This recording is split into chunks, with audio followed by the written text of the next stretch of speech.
Olá, pessoal! Hoje a gente vai mergulhar de cabeça num dos temas mais quentes e que mais se transformaram no direito ultimamente, a alienação fiduciária de imóveis. Com o novo Marco Legal das Garantias, pode acreditar, as regras do jogo mudaram completamente. Toda esta análise é baseada no caderno de estudos de número 14, que foi elaborado pelo professor doutor Marcelo Lessa, o grande idealizador e mentor do projeto ENAC Turbo. O nosso objetivo é deixar todo mundo por dentro de tudo que é essencial para os próximos concursos. Vamos pensar um pouco sobre isso. A garantia de crédito mais poderosa de todo o sistema foi literalmente virada de cabeça para baixo. E pode ter certeza de uma coisa: as bancas examinadoras vão explorar cada detalhe disso. A grande questão é: será que quem está se preparando está realmente pronto para essa nova realidade? É o que a gente vai descobrir junto agora. Certo, para a gente entender essa revolução toda, primeiro a gente precisa garantir que a nossa base, o nosso alicerce, está bem sólido. Então, vamos começar do começo. O que, afinal de contas, é a alienação fiduciária de um imóvel? Olha, a essência de tudo está aqui, a ideia de propriedade resolúvel. Imagina só a cena. O devedor, ele não está apenas dando o imóvel como uma garantia, como acontece numa hipoteca, por exemplo. Não, ele está de fato transferindo a propriedade para o credor.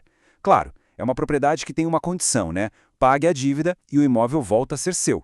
Enquanto isso, a posse fica dividida. O devedor continua lá, usando bem, com a posse direta, mas o credor é, legalmente, o dono temporário, com a posse indireta. E aqui é a atenção máxima, pessoal. Um contrato de alienação fiduciária guardado na gaveta é só uma promessa, sabe? Uma obrigação entre as partes. O direito real mesmo, aquele que vale contra todo mundo, ele só nasce, só se constitui de verdade com o registro lá na matrícula do imóvel. É o que diz o artigo 23 da Lei 9.514. Sem registro, não existe garantia real, simples assim. É uma garantia tão poderosa que, como o professor Lessa sempre destaca, ela passa por cima até da proteção do bem de família, quando o próprio dono oferece o imóvel voluntariamente. Ok, com a base teórica bem firme, vamos para o campo de batalha, para a prática. Como é que esse mecanismo todo funciona no dia a dia? Vamos analisar a forma do contrato, o que acontece quando a conta não fecha, ou seja, no inadimplemento, e a importantíssima questão do imposto. E olha só, aqui está uma daquelas pegadinhas clássicas de prova, que inclusive foi atualizada pelo Código Nacional de Normas. A gente sabe que a lei permite que o contrato seja feito por instrumento particular, sem precisar de escritura pública, certo? Sim, tá certo.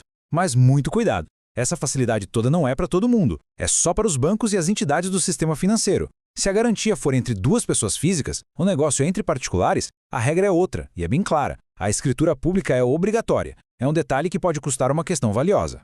E se o devedor não pagar? Bom, aqui está a grande força, a força bruta da alienação fiduciária. Um procedimento de cobrança super rápido, feito direto no cartório, sem precisar de juiz, sem processo judicial, é um rito em 3 atos. Primeiro, vem a intimação para pagar.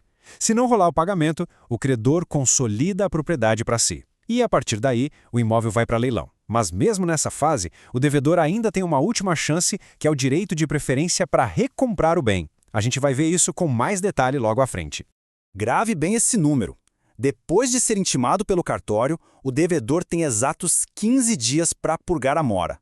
Ou seja, para pagar o que deve e salvar o contrato. É um prazo bem curto e, acredite, fatal. E aqui uma mudança fundamental que veio com o Marco Legal das Garantias. Isso aqui com certeza vai aparecer em prova. Depois que a propriedade é consolidada em nome do credor, o prazo para o primeiro leilão foi estendido. Antes era de 30, agora são 60 dias. Essa alteração dá mais fôlego, mais tempo para o credor organizar a venda do imóvel com mais eficiência. E a questão do imposto, o ITBI, o STJ já bateu o martelo sobre isso. Na hora de registrar o contrato de garantia, não tem fato gerador de ITBI. Por quê? Porque a transferência de propriedade ainda não é definitiva, é condicional. Mas no momento em que a dívida não é paga e o credor consolida a propriedade, aí sim, a transferência se concretiza e o pagamento do ITBI se torna obrigatório. Agora sim, vamos ao coração da nossa análise. A Lei 14.711, de 2023, o Marco Legal das Garantias, ela não fez só uns ajustezinhos, não. Ela criou ferramentas completamente novas que basicamente turbinaram o uso do imóvel como fonte de crédito.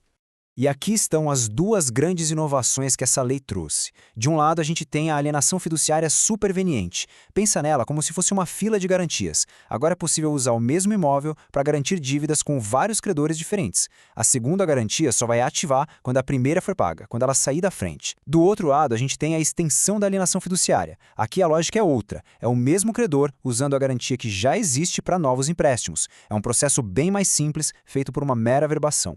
O objetivo das duas ferramentas, extrair o máximo de crédito possível de um único imóvel. E para amarrar bem essas novas estruturas, a lei tornou obrigatória a cláusula de cross default, que a gente pode chamar de vencimento antecipado cruzado. O que isso quer dizer na prática? Se o devedor tiver várias dívidas garantidas pelo mesmo imóvel e deixar de pagar uma única parcela de uma delas, o credor pode considerar todas as outras dívidas vencidas na hora. É uma ferramenta poderosíssima nas mãos do credor. Ufa! Vimos muita informação, né? Agora, vamos fazer o seguinte, vamos condensar tudo isso. Essa é a nossa síntese final, com aqueles pontos que simplesmente não podem ser esquecidos na hora da prova. Vamos revisar com calma para fixar de vez esse conhecimento. Então vamos lá, fixando os pontos-chave. Primeiro, o registro é o que dá vida à garantia. Sem ele, é só um contrato. Segundo, a forma particular só vale para entidades do CFI-SFH. Para todos os outros, escritura pública. Terceiro, o ITBI, só na hora da consolidação, nunca antes. Quarto, os prazos fatais, 15 dias para o devedor pagar e, agora com a mudança, 60 dias para o credor leiloar. Quinto, a grande diferença da nova lei, superveniente para credores diferentes, extensão para o mesmo credor. E, por fim, duas teses importantíssimas. O devedor tem o direito de preferência para recomprar o bem pelo valor da dívida até a data do segundo leilão. E a proteção do bem de família não adianta nada contra quem voluntariamente o deu em garantia fiduciária.